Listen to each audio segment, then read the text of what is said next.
Memo akwaba deba GCN page so medi ede adwoa searchi. Mesrel subscribe to my channel. Fa unsa me abel ne so ubenya notification. Ense me ekoso wa bia obenya bi etie anase obenya bi ahwe.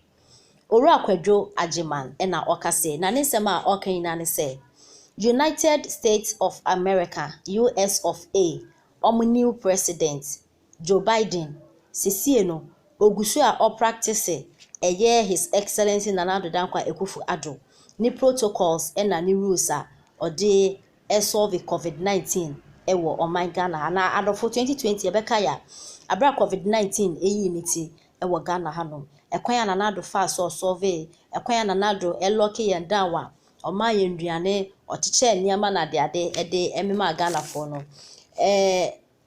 Nkrofu bebre ebo na ba so countries bebre ebo na ba so say why are the papa because enye president bia no betimi aye say titiri pa ne first step a ugusu enya me koye kakrankra yare we ede no ho ebebuo ene adofo ye beka ya na nado ye call lockdown no omo enua enduane echiche ode ensu echeyen ode light nso echeyen amanfo bebre ebo na nado na ba so omo ebo na nado na ba so omo frɛ no se na nado preman nten Nana Addo ze ni dim baako Addo preman Ghana fo eguso ede efrɛ no because amanfo se nye ni penya na beye sa se president na obi beye president wo man mu ye call dum so mu kɔ light baako kra wa amfa nkyeye 10 pesos light kra oje Nana Addo COVID-19 osi yentumi nkɔ adwuma nti yenti na fie na yeti na fie nso ache yen light wasan so ache yen water free nsu no kura de sisi yeguso ebu ene Nana Addo ni protocols ode egu akwan ma ode ekun etia COVID-19 no eyade e eso ani ye papa na eno na oru akwadwo agiman ekyerese esan Nana Addo na dwempa ena hawa osi ekun COVID-19 ewo Ghana hanoma 2020 kura de ko femi kura yehu de aye ya 2021 asaso asori amanfo bebre ekyerese Ghana fo mpanifo enhwehwani me ayo munti na yare na asanso asori because omo ma na ye to aba last year nam so akofa sensem ya ba yensem bebre ne no na oru akwadwo agiman ekyerese sisi ekura US omo new president our friend Joe Biden sisi ohwe hawa Nana Addo esu etoto ne niama na or practice Nana Addo ni protocols na ni rules a ode ekun etia COVID-19 yenti ensem ode etudwa politics ye beba beto ye money na nanu beba beto aso but ne baby a ye gina ene na mo a ye tu ewo yare a sebe yanso dae sebe beba betwan yakwa mu na ne ya betena so what I say yeah I'm calling every Ghanaian to take the responsibility, his own responsibility to fight this disease rather than say you better to ya no na ye na president to president anya bibia na ya ban o yare a anya ban na banu drama so o ti ase yare no so ba hwe se aban ban na wo ho na be attack o Ghanaians must understand say the yare a rare enyawa ebekum make sure say me wo gidie pa say COVID-19 ebeko there be ambassador studio ameka me say COVID-19 will go, but make sure say emfa unko. Yeah. It idea na mo na utu. Na yenjai unnecessary criticism and make sure that we put pressure on ourselves. So baby e beto na mo bia no, the protocols e dia to ho no. Yenya ne sa. Because I can tell you for the fact say our president, my president, the president of the republic has worked so hard in terms of this crisis. And now make us say, and America for a new president. I know who say yeah fighting COVID. And the rules and the protocols are Nana Addo for the last 1 year, Ediato and nothing no more practice be. What I say? Me who the Ebeka Ghana, we are almost eradicate this disease. Edu baby never say Arianoko. Me boy catch me. We all thought say because of the protocol and who dear president at the same and then nipa ya subache and I say I don't do baby I said this me so I say scaffold yare What you say? Tell me too. Enti no ene ye ja tum. Endro na me ka che titi. Me say me free me fie wa mahia eba. Kwame. Enipa 10 na obehia wo mu. 2 and a share no smarts. Sometimes fitting shop. These are the people they don't believe it. Some area omuya small market. Oba kwane a group nipa kakra beto duane. Obiye shebi. But I say so say it means education didn't know for me. Ana Kwame umre. Yeah, bro, radio for ya bro. Sai for me na pesa me free one. Adwuma amaye. Me hypocrisy nya dia me pay my life. I don't be say into umre. Titi omre. Let's put politics aside. And I already buy in this in MPP ana. Maybe so. David. It's ya ba every day calling Ghanaians say, "Massa, mun protect him. Omre. Ne akwa ba betra so. And education in form and a PP is no massa. Yeah, che.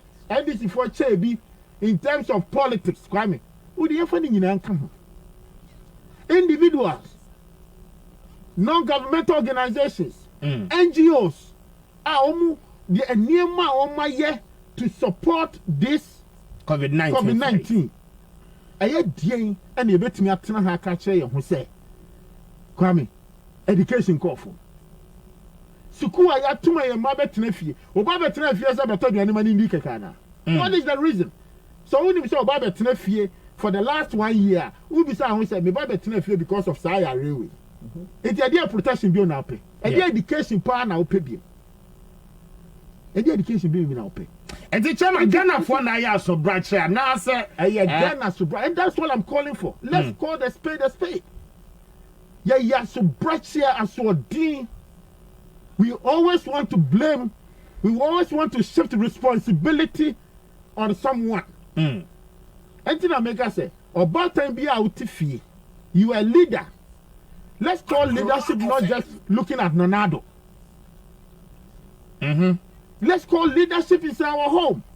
Titi, he's a father. He calls shots in his home.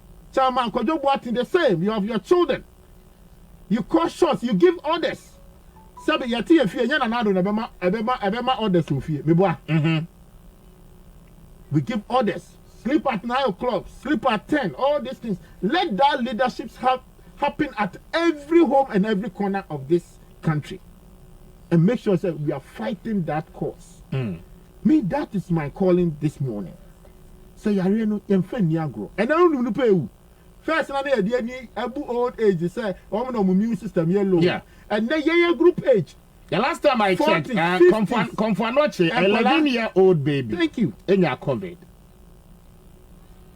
2015 pneumonia there. I'm a victim of it. Me, my sister got down hospital. Ghana East. Yeah. Less than 45. Go and study the data. The last nipa 28 a year. Check home age in her. So we are 70. Into traffic, now you almost say, yes, I'm one neku. And Uncle Cran neku. It's almost a Jessica for Yari. It's an American true. It's a Jessica for Yari. But yeah, she intinu. Now me to send a titi and no can be. So what? Baby, I also win. Sabi, Ote baby, Ote baby, I saw the Yabo, Odi, also to Puano, also to Bien, a Jessica for Yari. Don't forget to say, oh, these are the people I hear for Trotro. Yeah. It's all but now in the crowd. Every crowd knows much, Unshabi. Odi Abeja Ubi, Odi Ankawan to him say I ran crabby womb. Akra or no, Sabi, or Juneno. No Akakofa Yarena man. There is nothing like a scarf. For them, say Yarena, any man, this, any man, people, any music, any any. Chanaba just from mammy. Obia in Yawa. And yes, I bet you, I don't back up. Because, and right, meaning a tit in a car, somebody said it. So, what could two Obia a ventilator sinister? And they said, you're all home here. That's also in G. Areni near. What could P. be sure? And to me, they come before Ghana for the set, the idea who I am quite a yeah. Into a bit to me, not he was saying, okay, advertise the young fast and to TV show. Near show Emma who said it, Obi bre. But I'm buying so protecting for privacy. Well, you can always put a screen on the face. All the upper crowd, all the elimination be. You can put a screen on the face. Just get elimination. Be any art to be. And demonstrate it. Oh, the fan for be a to TV no super, but demonstrate how ya really show beer or brefa. Mijini say na be save Ghanaians. Okay. You are Ghana ni the only time obey slow obey na juma ye so be ka ton so be yin. Otherwise, they take the job for granted. But who say you deal or anything abrofo be ye juma krom ha, they succeeded than our own Ghanaians. Okay. Chama me da say enti chama kojo boaten na otene kan tidi. Ma membra so na binti on COVID. COVID.